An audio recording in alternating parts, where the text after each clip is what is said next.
नंदन मैं लेके आया हूं आपके लिए सामान्य गणित जो बहुत ही आसान तरीके से। तो अपन पिछले वीडियो के अंदर बोर्ड मास का नियम पढ़ा था और बोर्ड मास के नियम को अपन बहुत ही अच्छे तरीके से समझा था। और आप जिस किसी ने भी बोर्ड मास के नियम को पहले नहीं समझा है तो आप मेरे किशनलाल मैथ यूट्यूब चैनल पर जाके पहले बोर्ड मास के नियम को समझिए।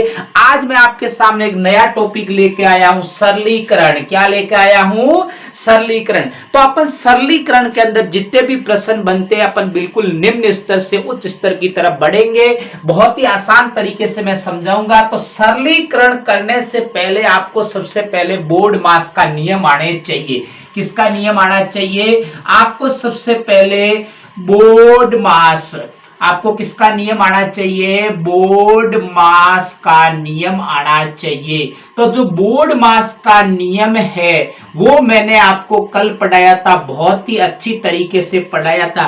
अगर आपको सरलीकरण के प्रश्नों को सीखना है तो सबसे पहले आपको बोर्ड मास के नियम को सीखना पड़ेगा। अगर आपको बोर्ड मास का नियम नहीं आ रहा है तो आप सरलीकरण के प्रश्नों को नहीं हल कर पाओगे। अगर आप इन प्रश्नों को बहुत अच्छे से समझना है और आगे बढ़ना है तो आपको बोर्ड मास का नियम कल याद करना पड़ेगा।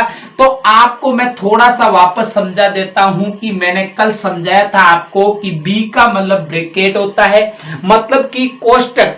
जितने भी सारे कोष्टक है उन कोष्टकों को सबसे पहले सरल किया जाता है, सबसे पहले रेखा कोष्टक को, और उसके बाद में छोटे कोष्टक को, उसके बाद में मंझला कोष्टक, और उसके बाद में बड़े कोष्टक को सरल किया जाता है। बाकी की सॉल्व करने से पहले सबसे पहले ये सरल किया जाता है। उसके बाद में देखिए ओ का मतलब होता है ऑफ। ऑफ का मतलब कि बीच में किसी भी का अगर निशान का लिखा हुआ आ जाए तो का को सबसे, उसके बाद में ब्रैकेट के बाद में आपको का को सरल करना है। और उसके बाद में डी का मतलब डिवीजन। डिवीजन का मतलब कि उसके बाद में का के बाद में आपको भाग को सरल करना है। किसको सरल करना है?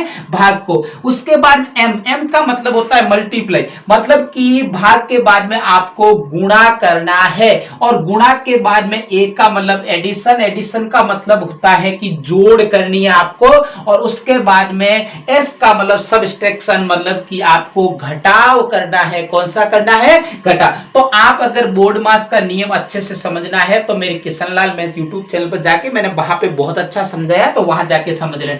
तो आज आपके सामने मैं दो उदाहरण सरलीकरण के लेकर आया हूं बहुत ही सरल तरीके से। तो अब देखिए, आपको ध्यान से बस हमारे साथ जुड़े रहे, मैं बहुत ही अच्छे से आपको पढ़ाऊंगा और आप बस हमारे साथ जुड़े रहे और वीडियो को पूर्ण रूप से देखें और ऐसे ऐसे प्रश्नों का प्रयास करें। बस सबसे बड़ी बात प्रयास है गणित के अंदर। गणित के अंदर जब प्रयास करने लग जाओगे तो अपनी सारी परेशानियां दूर हो जाएगी। अब देखिए, एक आपके सामने एक सरलीकरण का उदाहरण आया है कि 25 माइनस के 10 भाग 5 गुना 5 प्लस के 3। अब देखो, जिसको बोर्ड मास का नियम नहीं आएगा वो अगर 25 में से पहले 10 घटा दिया, फिर उसने भाग दिया, गुणा किया, तो आपका प्रश्न गलत हो जाएगा। तो आपको अगर इस प्रश्न को समझने का तरीका अगर इस तरीके से समझना है तो इस बोर्ड मास के नियम को समझना पड़ेगा कि बोर्ड मास का नियम कहता है कि पहले कोष्टक को सरल कीजिए। कोष्टक इस प्रश्न के अंदर है नहीं तो बस बिल्कुल छोड़िए। उसके बाद में ऑफ, मतलब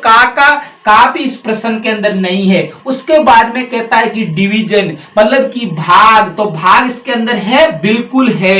यहां पे देखिए, सबसे पहले आपको भाग करना है, बाकी संख्याओं को वैसा वैसा लिखना है। अब देखिए, बराबर में 25, देखो 25 माइनस 10 में 5 का भाग कितनी बार जाएगा? 5 दूने 10, फिर देखो गुना 5 प्लस के 3। आपको इसके जो सरलीकरण के प्रश्नों को सरल करने के लिए बिल्कुल क्रम से चलना पड़ेगा। अगर आप क्रम भूल गए तो आपका प्रश्न गलत हो जाएगा। तो अपन को गलत प्रश्न नहीं करना है, बिल्कुल सही सही करना है इसको। उसके बाद में ये क्या कहता है कि मल्टीप्लाई, आपको गुणा करना है। उसके बाद में तो बराबर का चिन्ह लगाइए और 25 माइनस 5 दूने 10, 2 का 5 से गुणा करना है तो 5 दूने 10 और प्लस का 3। अपन को स्टेप बाय स्टेप चलना है, बहुत ही आसान तरीके से अपन सीखेंगे। अब देखिए अगला, देखिए उसके बाद में देखो बराबर। अब उसके बाद में अपन को क्या करता है एडिशन, मतलब कि जोड़ करनी है। क्या करनी है? जोड़। तो जोड़ अपन सबसे पहले करेंगे। तो देखो अपन को ये भी पता होना चाहिए धन राशि इसमें कौन सी है। देखो 25, एक 25 प्लस का है और एक 3 प्लस का है। तो अपन सबसे पहले जोड़ेंगे 25 प्लस का 3 और माइनस का 10। अब बराबर में देखिए 25 और 3 कितने होते हैं? 28 और माइनस का 10। और उसके बाद में देखिए 28 में से 10 गए, पीछे कितने बचे? 18। तो ये हो गया सरलीकरण का प्रश्न। अपन का पहला उदाहरण बिल्कुल अपन ने स्टेप बाय स्टेप पूर्ण तरीके से आपको हल करना सिखाया। आप भी ऐसे प्रश्नों का प्रयास करना और आपको, मुझे उम्मीद है कि आप बिल्कुल अच्छे से सीख पाओगे। दूसरा प्रश्न आपके सामने, इससे थोड़ा सा हटके अलग, बस ज्यादा हटके नहीं, मैं बिल्कुल आपको छोटे छोटे प्रश्न, बहुत सारे वीडियो डालूंगा सरलीकरण के प्रश्नों के ऊपर, क्योंकि ऐसे प्रश्न बहुत सारे एग्जाम के अंदर भी पूछा जाते हैं और सरलीकरण अपन को बिल्कुल अच्छे से सीखना है। मैं सभी प्रकार के प्रश्नों का वीडियो डालूंगा, बिल्कुल अपन छोटे स्तर से बड़े स्तर की तरफ बढ़ेंगे। अब देखिए 250 माइनस 50 भाग 25 प्लस कोष्टक 10 प्लस के 5 कोष्टक बंद, छोटा कोष्टक। कैसा कोष्टक आया है? छोटा कोष्टक। अब देखिए बोर्ड मास का नियम क्या कहता है कि सबसे पहले ब्रैकेट, न कि पहले अब भाग को हल करना है। किसको करना है? ब्रैकेट, मतलब कि कोष्टक को सबसे पहले हल करना है, उसमें भी छोटे कोष्टक को सबसे पहले और छोटा कोष्टक है। अब देखिए बाकी को अपन को वैसा वैसा लिखना है। देखिए 250 माइनस के 50 भाग 25 प्लस, अब देखिए आपको सबसे पहले कोष्टक को सरल करना है। तो अपन आपको बिल्कुल बोर्ड मास का नियम सीखना पड़ेगा। अगर ऐसे सरलीकरण के प्रश्न करने हैं तो आपको बिल्कुल बोर्ड मास को क्लियर करना पड़ेगा। अब देखिए कोष्टक 10 और 5 कितने होते हैं? 15 होते हैं। कितने होते हैं? 15। अब देखिए दोबारा, अब अपन क्या करेंगे? कोष्टक को बिल्कुल खोल देंगे।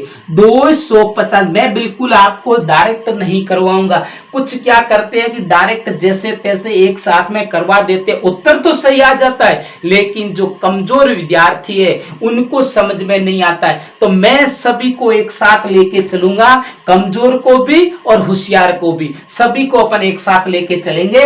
अब देखिए माइनस के 50 भाग 25।